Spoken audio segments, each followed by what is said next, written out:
Hi, thank you everybody for coming to our panel, Life on the Line, Tweeting the Drug War. I'm Melissa Del Bosque. I'm an investigative reporter with the Texas Observer magazine here in Texas, in Austin. I write about the U.S.-Mexico border for the magazine, and I've been covering the region for about a decade. I'd also like to introduce our other two panelists. I have Professor Guadalupe Correa Cabrera, Chair of the Government Department at the University of Texas at Brownsville and an expert in Mexican politics and organized crime. Professor Correa is currently working on a book titled Los Zetas, Inc., an emerging multinational corporation in Mexico's civil war. Our other panelist is Sergio Chapa, Interactive Manager at the CBS affiliate KGB-TV in the Rio Grande Valley. Sergio is a longtime border reporter and does daily reporting in both Spanish and English on crime, politics, and other issues in Mexico and Texas. Today, we're going to talk about some depressing things. The growing threat against freedom of speech in Mexico because of corruption and organized crime. But we're also going to talk about some really good things. And that is how ordinary citizens are fighting the censorship. We're going to focus on probably the most censored state in Mexico, which is Tamaulipas, right here on the Texas border with Mexico. It's also home to Los Zetas cartel, which is now exporting brutal forms of censorship to other parts of Mexico, such as Veracruz, Zacatecas. And the exciting thing, though, is that in Tamaulipas, residents are using social media, and I call them citizen reporters.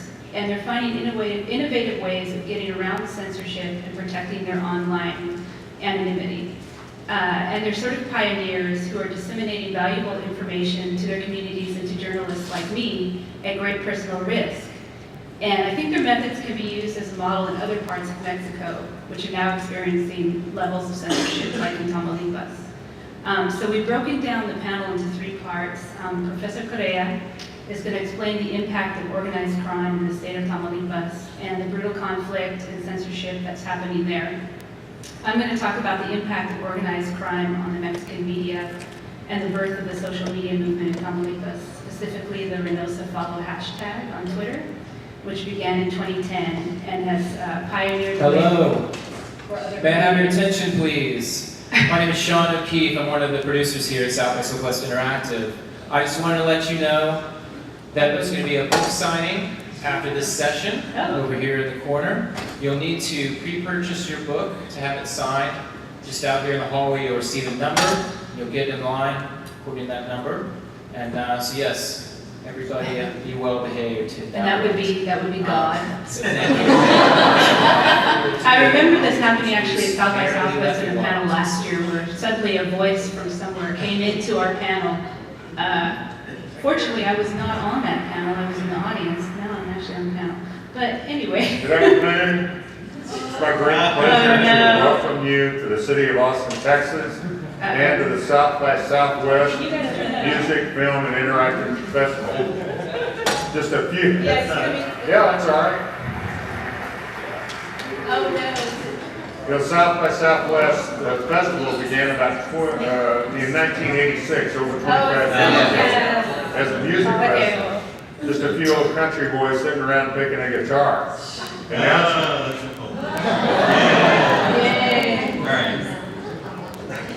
Yeah. I'll move in a second. Anyways, the Al Gore was going to come on there in a second.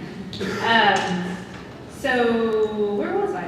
Okay, so we've broken, just to give you an idea of where we're going, we broke this down into three parts. I'm going to talk about the hashtag Reynosa Follow on Twitter, which began in 2010 and has pioneered the way for other communities in northern Mexico, which are also resorting to using Twitter and other social media to get around the censorship that's now occurring in their cities. And Sergio, who works on a daily basis with citizen reporters in Tamaulipas in his news reporting, and he's going to get into the specifics of the technology that's being used in Tamaulipas and the challenges for journalists in working with citizen reporters. I think he's in fact working right now.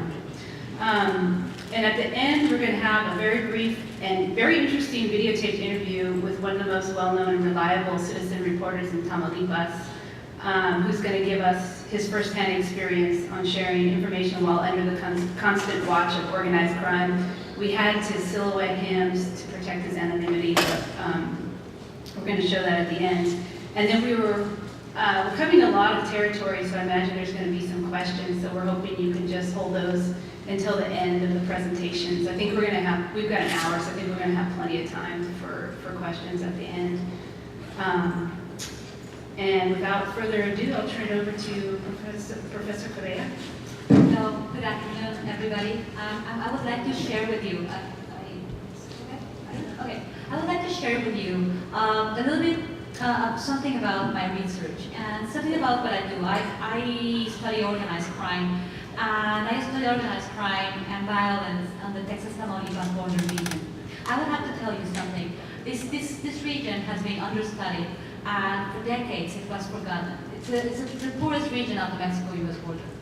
And also, it's a region of the U.S.-Mexico border that has been, that is poor.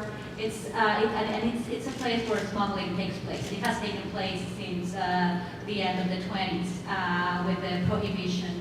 And Juan de la Guerra, he was a leader of an organization and was a smuggler basically. But the background of the so-called Gulf Cartel that introduces Zetas to this game started there on the Texas-Tamaulipas border. And I started to study, to analyze this issue because this group that arrived to the scene started in Tamaulipas. Tamaulipas is the home of the Zetas, as Melissa mentioned. And this organization changed the whole panorama of organized crime, not only in Mexico, but in the whole hemisphere. The Zetas brought with them practices that we have never seen before. People that have been beheaded, the usage also of social media to transmit fear, and different practices like kidnapping, extortion, and the involvement of organized crime and other activities that before were part of different mafias. Like the involvement of organized crime and drug trafficking organizations in human trafficking, migrant smuggling, and money laundering, and several other issues that make us think of these new organizations, these big organizations as multinational corporations. The Zetas brought with them a whole different type of activities. So I started to study the Texas-Tamaulipas border because they were born here. And they were introduced by the Gulf Cartel, by José Carlos of the Gulf Cartel, and it's in Tamaulipas. This group that we listen to and we hear about all the time, this group was born the Texas-Tamaulipas border, in the state of Tamaulipas, Mexico. In a state where nobody had documented a lot, because the state itself was in control of one organization, the Gulf Cartel. I would like to show you where Tamaulipas is located and the shape of this state. It has a very long border with the United States, and through this border, because nobody really covers it, and it has been forgotten by media, academics, so the smuggling takes place there. It started smuggling whiskey to the United States, alcohol, but then when time went by, they started to smuggle more products, and finally it became the home of the Gulf Cartel led by Juan Garcia Abrego, and then by José Carlos Guillén, who introduced the Zetas as its own way. So it's a very important, the connection it has with other places of the hemisphere, with Central America, with the Pacific. And the connection it has with the United States is very important. It has 17 international bridges, in the next one. 17 international bridges. The part of the border with more bridges than any other part of the Texas-Tamaulipas border. Again, please, the next slide.